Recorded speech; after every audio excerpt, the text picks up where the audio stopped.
right. So good morning. This is Daniel from Leaders in Training. Hey, back at you again with another great video where I'm interviewing another leader. It's Darius Smith. He's going to talk about himself and everything that he's done over his years. I just like my last video where I discussed the military and I interviewed someone from the Navy. This gentleman is going to talk about what branch of government he served in or currently serves in, and just give us some information as it pertains to leadership through the military. All right, so welcome, Mr. Smith. This is my audience. We're gonna, I'm gonna let you talk a little bit, introduce yourself, and then we can just kind of get into the conversation. But if you mind introducing yourself. Thank you. I'm glad to be here. My name is Darius Smith. I'm in the United States Air Force. I've actually, I've been in the active duty Air Force. I left active duty and I went to the Guard, Air Force National Guard. I left Air National Guard. Took a 12-year break. My son joined, and I kind of got jealous over that camaraderie that I seen he was having, and I went back in, and when I went back in, I went into the United States Air Force Reserve. Okay. So I've been in every branch of the Air Force. All right. And you're currently still active in the Air Force, or did you retire? I'm in the actual Air Force Reserve right now. Okay. Stationed out of Grissom Air Reserve Base in Grissom, Indiana. Okay. So just to kind of, because I know nothing about the Air Force. If as you mentioned, you were in the active or you were in the Air Force and now you're in the Air Force Reserve, but how are they different? You don't mind just? No, not at all. And this is a very good question because a lot of people kind of get this stuff confused. Their missions are mostly the same, from active duty Air Force to Air National Guard to Air Reserve. A lot of them consist of having the same jobs, but the difference is the active duty Air Force. That's your main job. That's what you do Monday through Friday or whatever your work week is, and that's what you do. That's your main job. If you're in the Guard or Reserve, you serve 1 weekend a month, and then you'll do your 15 days or 10 days of training, whatever you decide to do. And that could be somewhere else or at your base, or you may even have to go somewhere to actually do your training. You might go to a different base to do it, but it's only like 15 days. But you can be called up to do active duty service. Okay. That's not your main job. It's like a part-time job. Gotcha. And you get full-time. You get a lot of good benefits from doing military jobs, like where they help you with buying a home, or you can get the military discount on certain items and cell phones and all that kind of stuff. So that's the only difference. But you could be a cop in the regular Air Force. You could be a police officer in the Guard, or you can be a cop in the reserves. It's still the same job. It's just you don't do it every day. Okay. All right. Yeah, well, I appreciate you explaining that, because I didn't know it. I'm sure there's many other people who just didn't know the difference between those two, how the reserves, but also the just I say regular Air Force works. So I appreciate that. When you first joined the military, like what? I don't ask you. Well, what year? We'll say that. Like, what made you go into the military, and what year? You know what? Coming out of high school, my dad had a rule. You're either gonna go to school or you're gonna go to the service. I came out of high school in '85, actually 1985. Okay. And what a lot of people might not realize, young people don't realize today, is that's when a lot of the factories and stuff like that was starting to close down. Actually, probably before that. So normally when your kid get out of high school, if you don't go to school maybe, or you don't learn a trade, you go to the factory and you're okay because there's a job.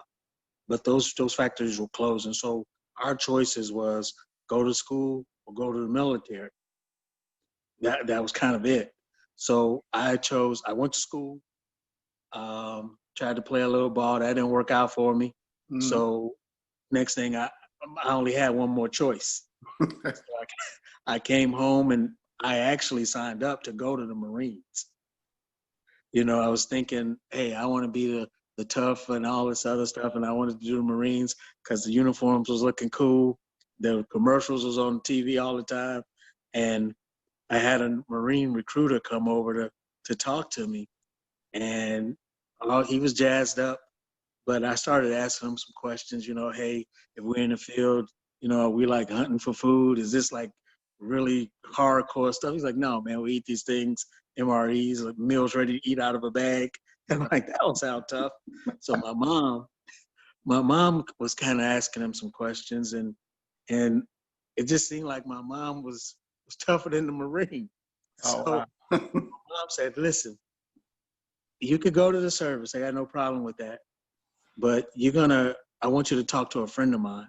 So I spoke with a friend of hers. He was a Navy guy, a Navy recruiter. So my first thought is, I really don't want to go on a boat with a bunch of guys. I don't like them little Popeye uniforms, but I'm going to listen. So he sat me down, best thing I ever did, and I thank him to today. But he told me about the quality of life and what to expect in each branch of the service. And when he did that and he got to the Air Force, he said, best quality of life. It's a professional service. You're a professional. You go, you do what you do, and then you come home. It's not like you're going to the field. You're not a soldier. You're not a Marine. Mm-hmm. You're not on the boat. And I was like, sign me up. So that's how I ended up going to the Air Force. Oh, okay.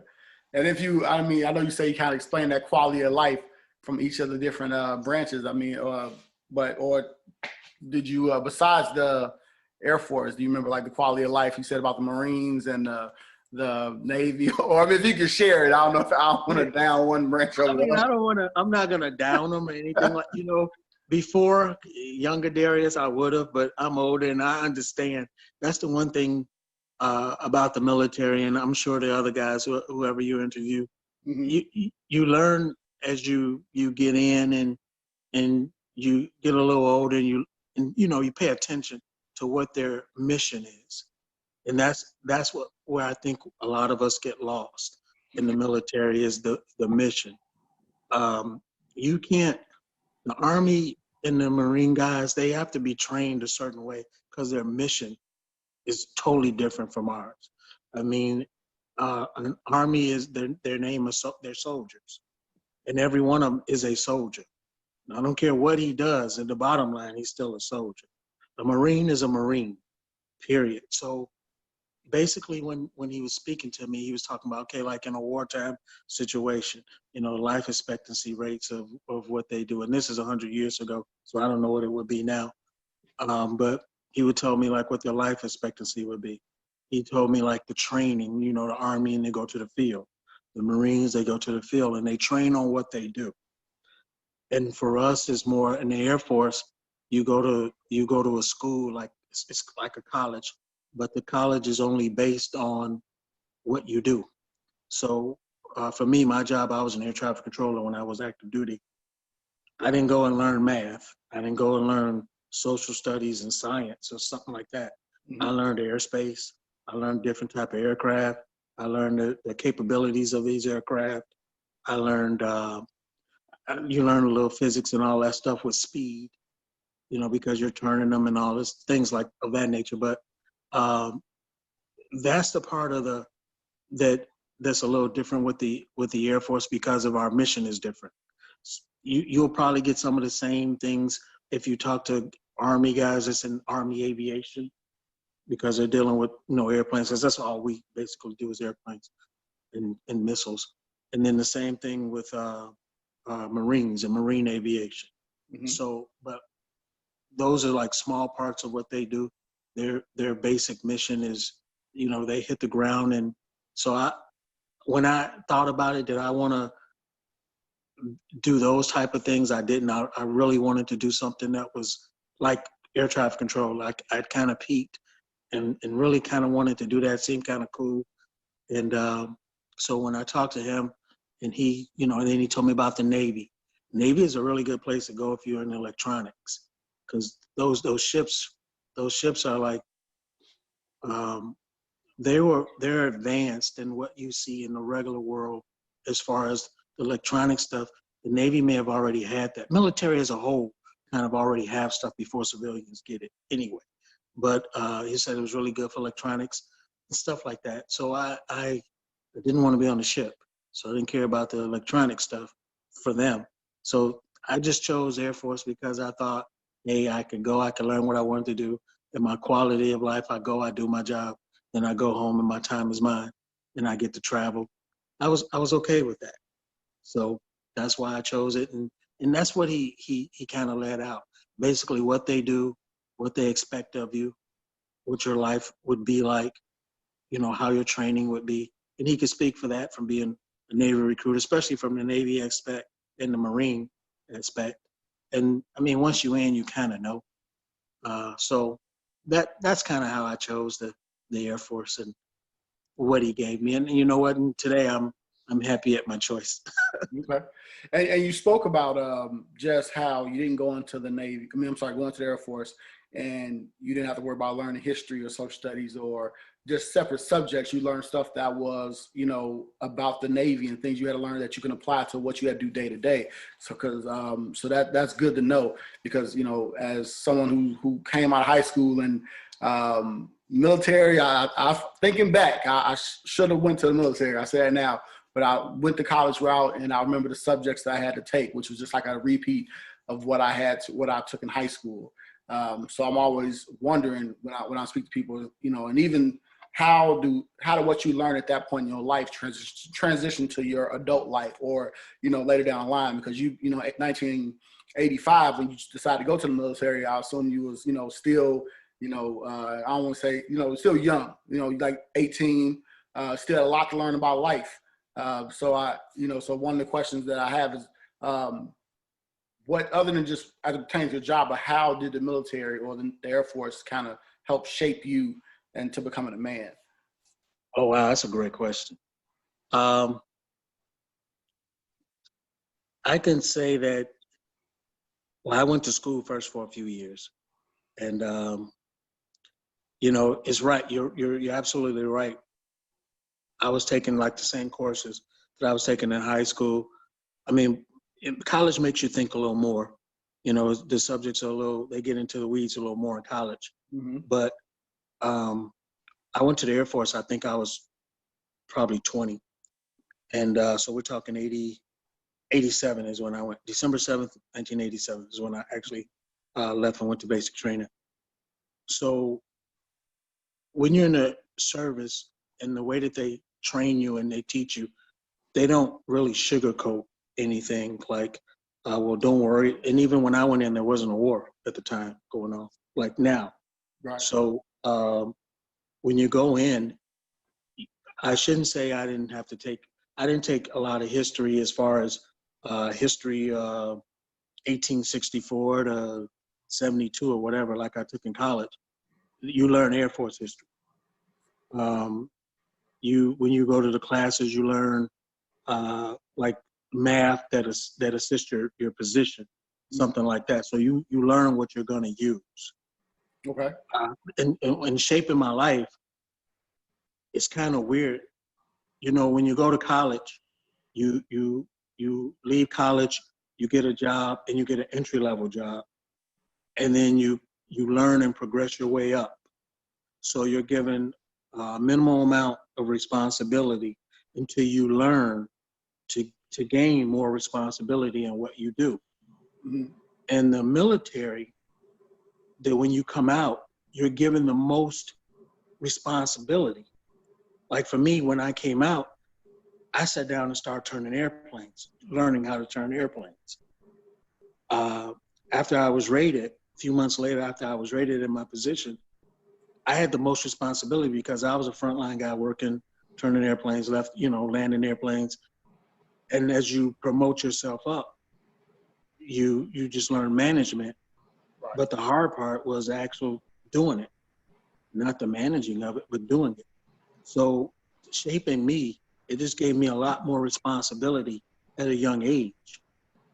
And when you learn that, you learn how to cope with situations. Everything is not going to be, as planned. You learn how to maneuver these plans. But the military lifestyle, you can't go hang out with the buddies on the corner or hang out all night and then show up and do what you have to do. We have certain rules. I had to follow pilots' health rules. So basically a flyer's health rule. I had to have 8 hours of rest before I worked. I had to have 8 hours before I could, in between having a drink and then go and work in traffic. Mm-hmm. I had to have a certain kind of physical. My mind always had to be right because that's what I was using to do my job. So, and you have to take what you're doing serious because you're dealing with people's lives, either yours or other people's lives. So for me, I can honestly say that my maturity level as the years went on, I would say like even double, because I was thinking about things that a normal 20-year-old wouldn't be thinking about on the street or in college. Right. He's worrying about my junior year, and I'm worrying about, oh my God, the weather's bad, and I got a small plane out here, and he's lost an engine, or I got a 737, because I worked a lot of civilian traffic. I got the airplanes that Southwest fly. If he loses an engine, he got one engine. What happens then? And that's the kind of issues that I had as a 20-year-old or 21-year-old. So you mature a lot faster. Teach you about financial responsibility. You learn, you think about your health, and you're always concerned about your future. But the moves you're making are not wishful moves. Gotcha. It's plans, because the military lays out a plan for you to reach your goals. So let's say I walk out of the military like I did at 4 years, left active and went to the Guard. But when I was coming out, I was trying to lay out my life, planning, not wishful thinking or hoping. So that's how I would answer that question. And you talked about learning financial responsibility. What would you say, like, if you can, to anyone, I won't just say young person, anyone, what is the best financial advice you would give someone? Man, right now, I would absolutely tell you. That's a great question. The best question I would tell, especially a young person right now, financially, is, and I wish I would have had this advice. I wish I could give 20-year-old Darius this advice. Mm-hmm. Is there's a difference between wants and needs. Mm-hmm. Number one. Number two, don't put yourself in debt, and think about the future. What I learned is you need to always pay yourself for the future. What we do, and I hate to even say this, but even as a culture, in my generation, our parents didn't talk about retirement. They talked more about you leaving high school or being able to just take care of yourself as a working adult, but not as a retired adult. Mm-hmm. And I tell my kids, you need to pay yourself first for the future.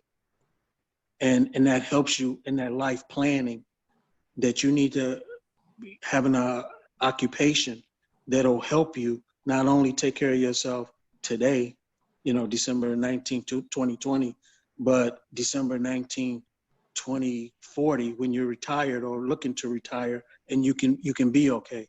You don't have to worry about working until you're 72, which unfortunately this next generation may have to do as far as getting their retirement benefits and stuff like that. But I would just say financially, always put something to the side for the future, which means you need to make more than a bare minimum now, because you need to put a little bit for later and be able to take care of yourself for now, and just get what you need. I'm not saying only needs. You can always get a want here and there, but live within your means. Credit cards are the devil.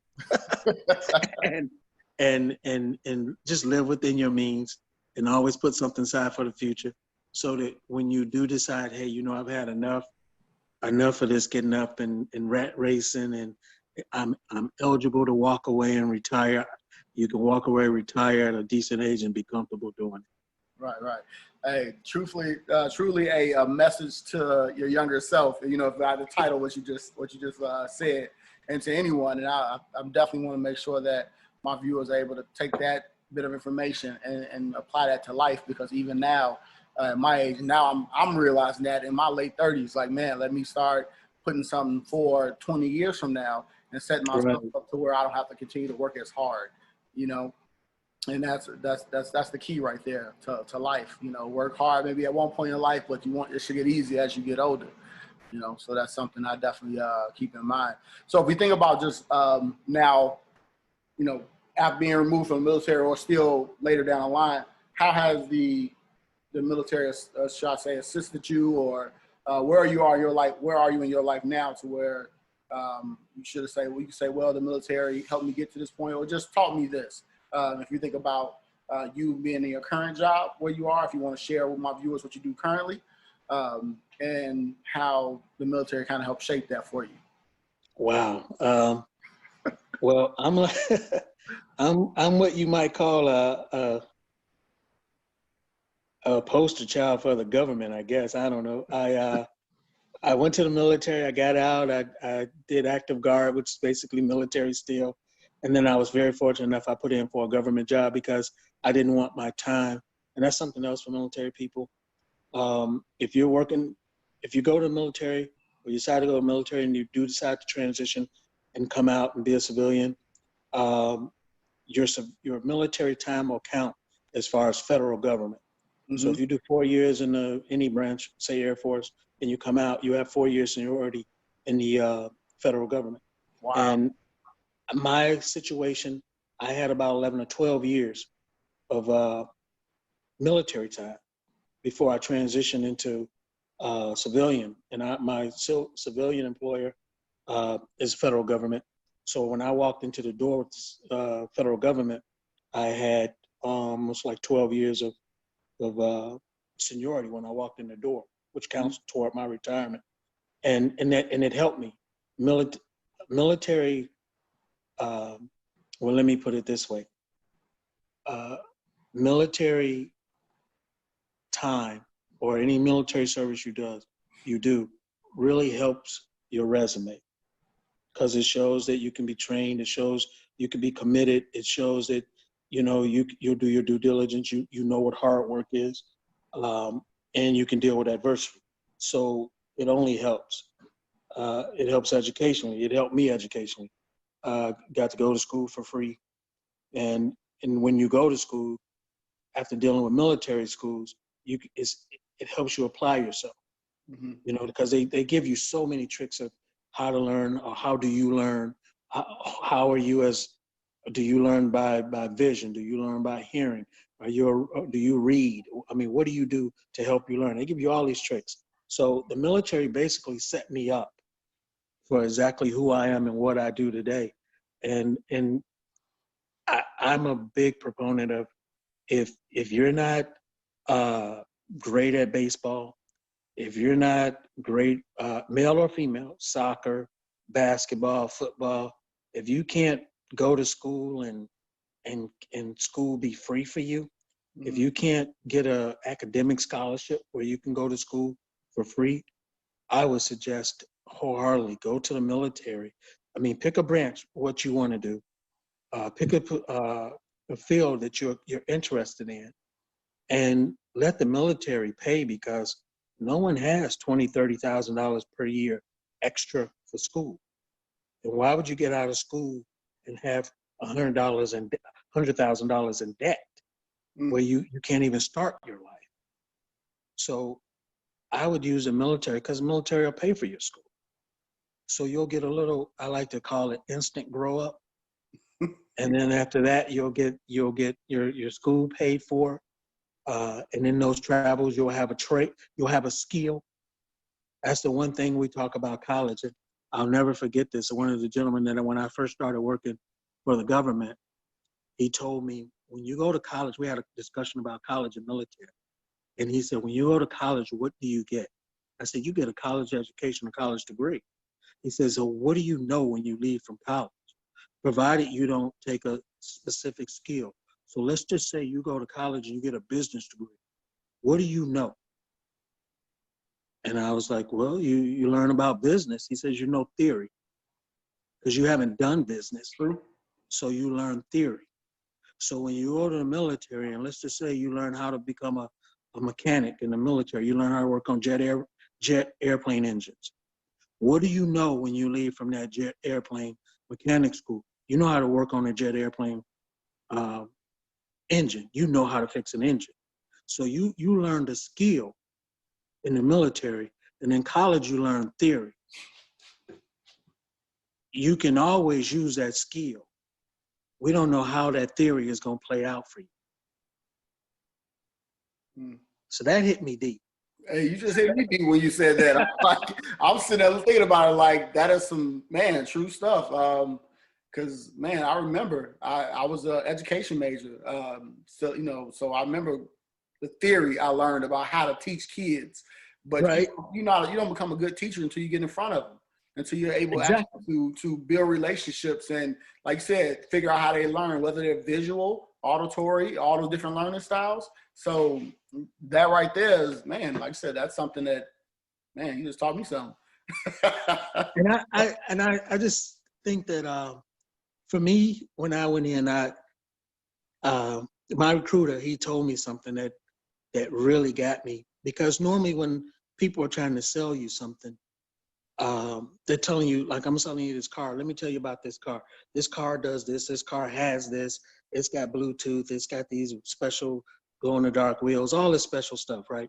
Well, when he sold me for the military, especially the Air Force, I should say, he said, when you go to a service, you have to do the job. There's not a question. It's not a choice. So when I sign up and I say, well, I want to be an air traffic controller. Okay, so Air Force is going to get 4 years of air traffic controller from me when I sign this contract. Bottom line.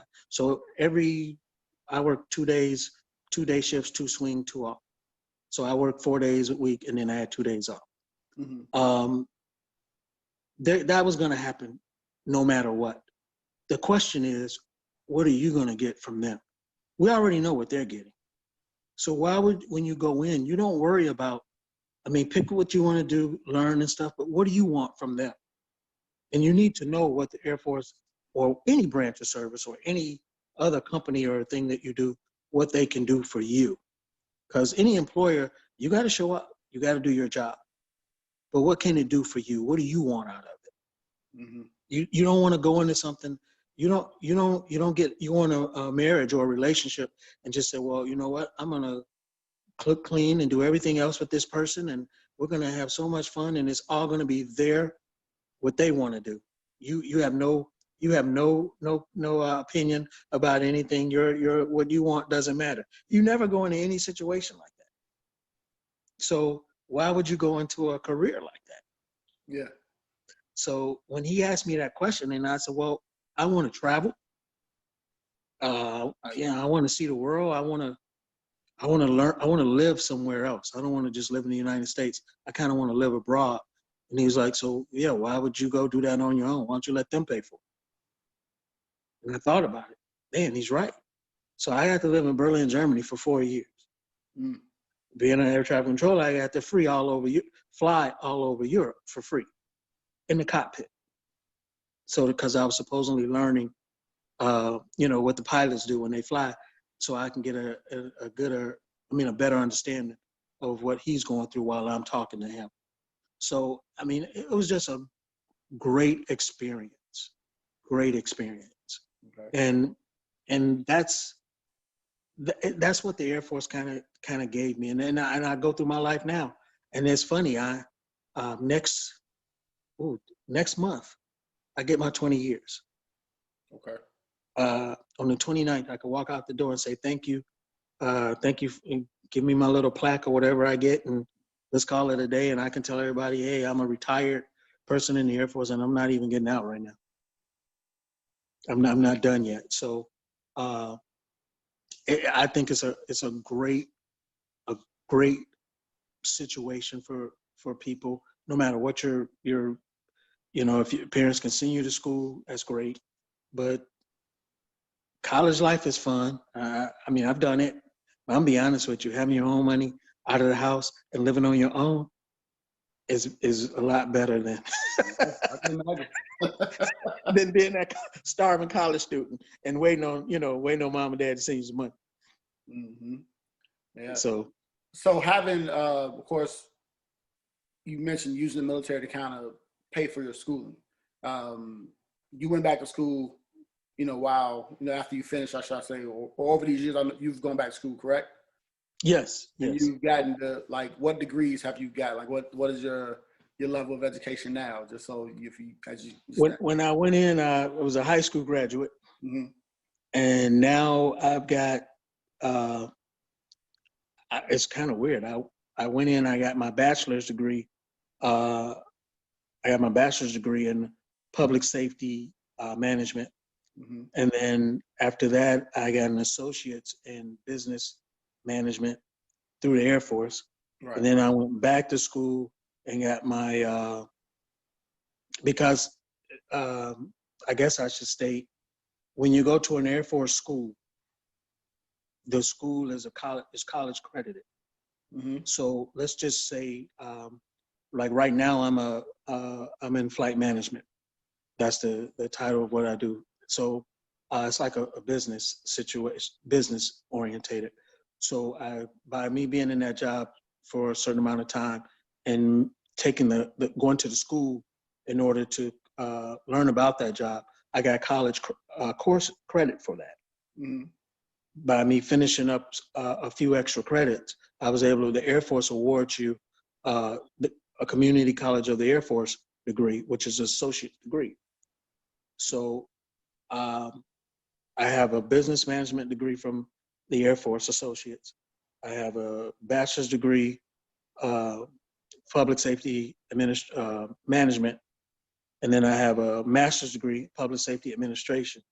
Okay. And my prior job, for flight management job that I have, I have the aviation management associate. So I have 4 degrees. Okay. 4 free degrees. I'm about to say, hey, no debt. No debt. That. So hey, I'm jealous, but yeah, I mean that's great to know. I mean everything you share with me today, and I will share with my viewers, man. There's all the information and stuff that I know they can take and they can build from as they make decisions, not just to potentially join the military, but just a plan for their life down the road. Because I think just having a plan is so important, and not just living day to day or month to month. You got to know that we're headed in a direction in life, especially if we're young, and knowing that eventually you go get old, and you got to be prepared. Like you said, have that retirement age already in mind. Right. So you're not working until you're 70 plus, like you mentioned before. So, I think all the information you gave us is definitely beneficial, appreciated. So I thank you, sir, for coming on and having this talk with me. When I spoke with you, when I set this meeting up, of course we settled on this time. We're in this time for a reason. So I'm assuming, you're a college football fan. So yes. I asked you today, as I did with my person I had last week, who are you rooting for today in all these college football championships? Oh man, well, number one, being from Illinois. Team, yeah. Number one, going from Illinois, I'm going Northwestern over Ohio State. That's a prayer. Right. And Northwestern is marching right now. Okay, great. And then I got I'm going Bama tonight over Florida. Okay. Just to screw everything up, and I want Clemson to beat Notre Dame. I'm a Notre Dame fan. I want Clemson to beat Notre Dame just to screw everything up. And I think I'm going to Iowa State over Oklahoma. Okay. And who else do we have? SEC, Big Ten, ACC. You can tell I know my stuff. Yeah. Pac-12 was last night. Oregon beat USC. I went to sleep on that game, so it was good to hear that. And then I'm hoping Cincinnati beats Tulsa. Okay. All right. I'll be watching. We'll talk later about some of these outcomes, your predictions. But I appreciate you taking some time out your Saturday to talk with me, to give just some beautiful information. Like I call it gems for my viewers. So I really do appreciate this, sir. Oh, no problem. I appreciate coming on. And I'm be honest, I've done it. I can't count the times just telling people, people that know I'm in the service, and maybe their kids are thinking about it. So they'll say, hey, can you talk to my son about it? Talk to my daughter about it, and put this out here. Females, women. You can go to the military, and you can thrive in the military just like guys do, if not better. It's just not for men. It's women can do it too. And if you're at home and you're not just haven't made up your mind, undecided, kind of worrying about what you want to do, and you need a little structure, or you need something to help you through, something that you can't just say, you know what, I don't like it, and quit. Something that's gonna make you see it through. Military is an absolute great tool, a great avenue to go to. I'll push the Air Force because I'm in the Air Force. But if you want to do the Army stuff, the Marine stuff, you want to go on a ship and work some serious navigation or GPS stuff or whatever the Navy do, by all means, call a recruiter. Take a veteran with you when you go to the recruiter. So if someone tells you something, you have somebody you trust that you can say yes or no, and can kind of give you the ins and outs before you make any decisions, until you can read a job description, but the person that's in the service can tell you exactly what the person does. Everything is not exactly how it is written. Right. So, because things are different, you may do one thing on a base in Florida that you might not do in North Dakota. So that's something to just consider.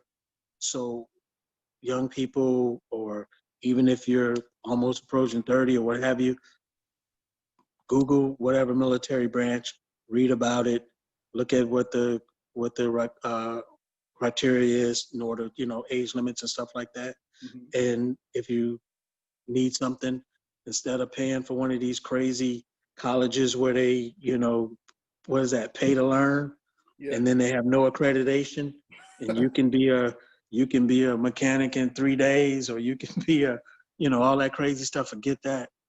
Use the military, because it's only going to be good for you. It'll be great on your resume. If you decide to get out, when you get out, you'll get all the military benefits. You'll be a veteran. You'll always have medical insurance because you're a vet. You can always go to the VA. You can get the VA loan for your home. Mm-hmm. You get the education benefits, where you can go to school, at least if you don't go to school while you're in. To me, it's a win-win. Yeah, it's tremendous. There's no reason for anybody to struggle when all you have to do is just go raise your right hand. And the last thing I'll say, without saying too much, is basic training is just basic training. Basic training is not what the branch of service is really like. So if you go through some trials and tribulations when you're learning about the military, once you learn and you get into the real military, meaning not in that basic training environment anymore, you'll really love it. My son, I was talking to him last night. He went to college after high school. He majored in partying, so he came home and he had the two choices: school or military. So he signed up for the military, went into basic training. He went to his specialty school for his job. He finished that. He went to his base. Maybe a month or two after that, he calls me up and he said, "Dad, you should have just sent me here. This is great. I'd rather done this than went to college. I got my own money. I got my own place. I got my own car. I don't need nothing. I'm good. This is great." And I just said, well, I wish I would have known that too, because that would have saved me some money. Right, money and time. Yes. So I'm telling you, young people, or everybody young to me, young people, please don't let it scare you. Don't watch a war movie from John Wayne in it and think, oh my God, I don't want to live like that. This is 2020. You're gonna be all right. Yeah. No one's in the little trench line anymore, huh? Taking shots No, back and forth. No, it's a lot different than that right now. I mean, if you want to walk around with your gun and shoot at stuff, you got a really nice gun, super helmet. Your intel is good, where the bad guy is and what's going on. And no one's back in the day, the TIs could yell and curse at you and hit you 100 years ago. They can't curse at you. They won't hit you. Okay, if you do 20 push-ups, that will not kill you. You know, they're gonna feed you. You know, you're gonna get all your immunization shots. You're gonna be fine. Life is gonna be good. And mom and dad, I'm gonna be honest with you. This is a story I want to leave you with. This. My son was in the military, and my daughter was at college. And I worried. And my son was deployed. He was in the Middle East. I didn't lose one wink of sleep over my son being deployed in the military in the Middle East. But I was worried to death about my daughter being in college. That's all I have to say on that. And I even told him before he went, we had a little discussion, for him to go, is that I would rather, especially being a young black man here in Chicagoland area, I would rather 2 uniformed military officers come to my door and tell me you died for a reason, than 2 police officers coming to my door telling me you died for nothing. So if you're going to go out here and do something, do it for something, not nothing. Yeah, that's yeah. Like I said, just something that, given everything that's going on now, especially like you said in the Chicagoland area, I mean, that's a nice, phrase to leave in terms of like just the military and just how, like you said, the intel and excuse me, and just things like that, and stop thinking of it like as the movie try to portray it. Right. It's nothing like that. It's nothing like that. To be honest with you, it's so you can cheat now. And when I say cheat, I just mean like you can see how the military is now because it's on YouTube. Mm-hmm. A day in the life of Air Force basic trainer. They won't do the school stuff so much, but I can tell you this, when you go to your school, like when you want to go learn to be a air traffic controller, or you want to learn to be an in-flight refueler or whatever job you pick in the Air Force, the school is like college, but you only go to that school, Monday through Friday, and you have some homework or some studying to do, and then you take tests, but it's all about what you're going to be doing. Mm-hmm. There's no fluff. And so you don't need 4 years to learn how to take someone's blood pressure in the military. Right. You might go to class one day and learn how to do blood pressure. That's it. They're going to move on to the next thing. So I would just say, not telling you to go, not telling you not to go, but do your homework. Okay, man. Well, once again, sir, I thank you for taking some time to meet and just give this information. It's priceless, and I hope my viewers, I know they're going to appreciate it, share it, like it, because it's something that's needed. It's more just like you said. I always just think of just straight information, no fluff, as you just said. So I think it's important. So once again, I thank you, sir, and I want you to enjoy the rest of your day. This football. Northwestern is up right now. Beautiful thing. Beautiful thing. Thank you. You have a good day, all right?